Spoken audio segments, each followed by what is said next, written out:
Hey guys, Andy here from Mediocre Hobbies, bringing you another Astra Militarum video. This time on the beautiful new Attilan Rough Riders. Games Workshop very kindly sent me out a review copy of these models to get painted up for you guys on my channel, and that's what I'm going to do here today. Show you guys how to get them painted up and on the tabletop quick and easy.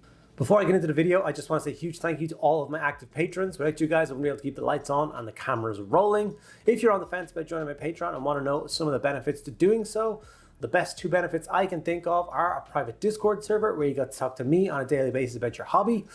And two, you get an extra video a week. So that's 52 extra videos a year just for you guys. There's never been a better time to get involved. So without further ado, let's get into the video. Okay, now in order to make my Attilan Rough Riders, Cadian Rough Riders, all it requires is head swap and a paint job. So I've taken off or not glued on the Attilan head, and I've given it a standard Cadian infantry head. And then I'm going to get into painting. So I used Aegros Dunes on all of the visible horse. So I decided for this particular horse I was going to go for like a pale sandy color. But of course, horses come in all types of colors. You could decide to do every single one of your squadron a different horse color. Or you can say they're all bred from the same farm, same world, same everything. So they're identical to make it easy for painting. Something that I would probably do. But it's totally up to you. Don't forget his ears. As you can see, his ears were not Aegros Dunes there, but later on they will magically appear Aegros Dunes as I noticed that I forgot to paint them. Wyldwood was then used for all of the cloth on the horse. This was actually quite a hard decision to try and figure out which part of the cloth was going to be what color. Because obviously the horse itself has a big sheet of barding, and then the rider on top is wearing a big greatcoat. And a Cadian is basically green, brown, and tan, and you've got to decide which part of the model goes which color. So I decided to go quite heavily for the brown on the horse so that I can then use the green on the rider, and it would make a little bit more sense. Creed Camo is of course the green choice for base coating like I did for all my Cadians. It does a really good job for it, so I'm going to stick to it so he matches in with my new Cadian force quite well. And that's one of the main reasons I did the swap. Going from an Attilan Rough Rider to I wanted a Cadian specific Rough Rider. And being able to achieve it by a simple head swap and paint job is actually really, really cool. If they ever decide to give me a full Attilan miniature range, models on foot and all sorts, I'd be more than happy to put on a few units of Rough Riders into that force. But right now I just don't have anything that the Attilan Rough Riders will match into. After that, I used some Gore Grunta fur, and that was for some other cases. So he's got a rifle case off his back with a bag. I did that. And then there's a couple of different pouches hanging off his barding and stuff. I gave them another coat over the Wild Rider with this color, just to kind of soften up the tone, make them a little bit brighter. And when we do the layering stage later on, I'm going to hit them with a different color as well, just because I don't want everything to be the same color of brown. Obviously, I did the shaft of the hunting spear in the brown as well.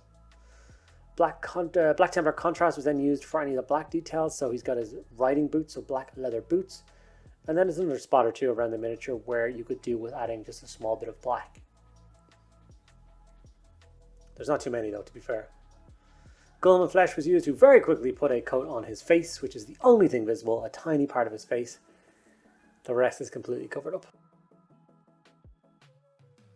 Model starting to take shape now. Flesh Terror's red was then used for the handles of his weapons. So once again, his hunting spear. He's also got a dagger on his left hip, and you can see the handle of that through. So I gave that a coat of Flesh Terror's red as well. I do like the idea of the red handled weapons. It seems to stand out quite nicely.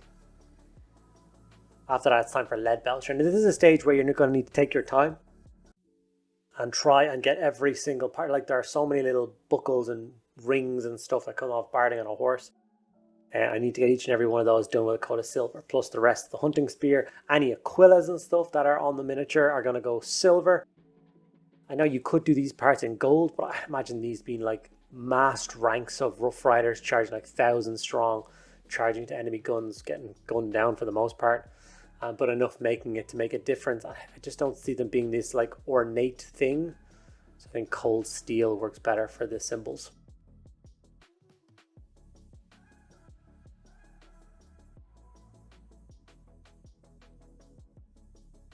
Seraphim Sepia was then used to shade the entire miniature down.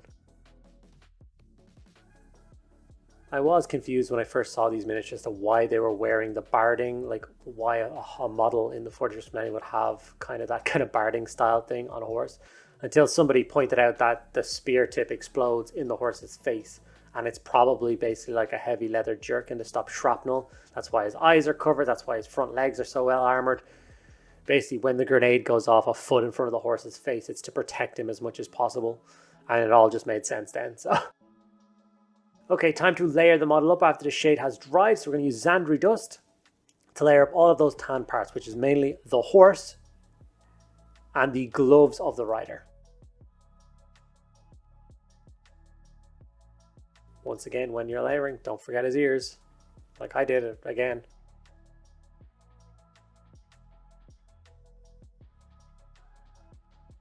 Already starting to come together. Catachan flesh was the color I used to layer up all of the brown. I wanted it to be still a nice dark brown, but I wanted it to be quite soft.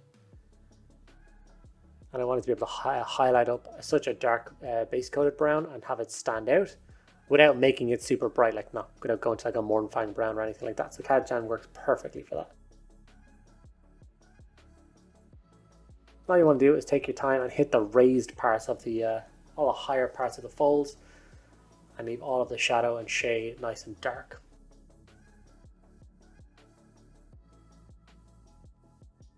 With that, we're going to move over to Waaagh flesh to layer up all of the green parts of the model. Same thing again, all the armor panels, and of course the cloth jacket or the leather jacket or the heavy military green jacket that the Cadian is wearing. Make sure to get that all layered up as well.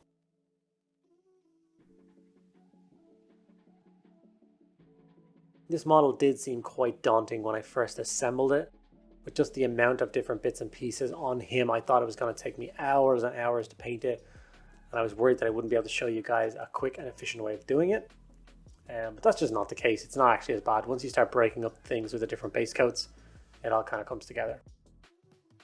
Mournfang Brown was then used to highlight all of the kind of scrag brown or the Gorgunta fur contrast base coats that we did. So the rifle case, the little bag next to it. And like I said, I did some of the pouches and stuff on the horse's barding with that color as well. So once we layer them up now with Mournfang, they're really going to be a different color to the kind of barding on the horse. I also did the reins in this color as well, just to break that up even more.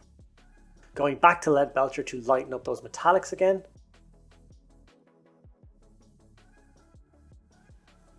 I don't want to go to something like Iron Hand steel or anything bright. Like this is once again stamped military steel. It's mass-produced weapons and equipment. It doesn't need to be shiny or ornate. It's supposed to be functional.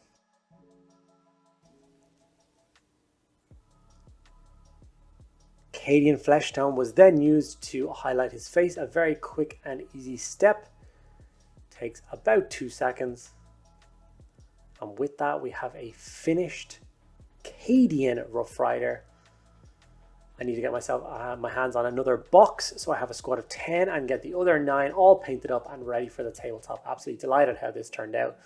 I wasn't 100% sure if I was going to pull it off when I started the process, but I think I gave it a pretty good go, and I hope you guys think I did a good job as well. Okay guys, and we have our first finished Attilan Rough Rider. 4 more to go in this box, and God only knows how many of these boxes I'm going to get. I'm a colossal fan of Rough Riders in the Imperial Guard Codex, or Astra Militarum Codex, so I can definitely see a lot more boxes in my future. If you enjoyed this video, don't forget to give it a like. Drop any comments you have below, and I will get back to each and every one of them.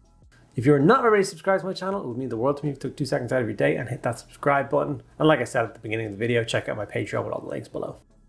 Thank you guys for watching to the end. I'll see you in the next video.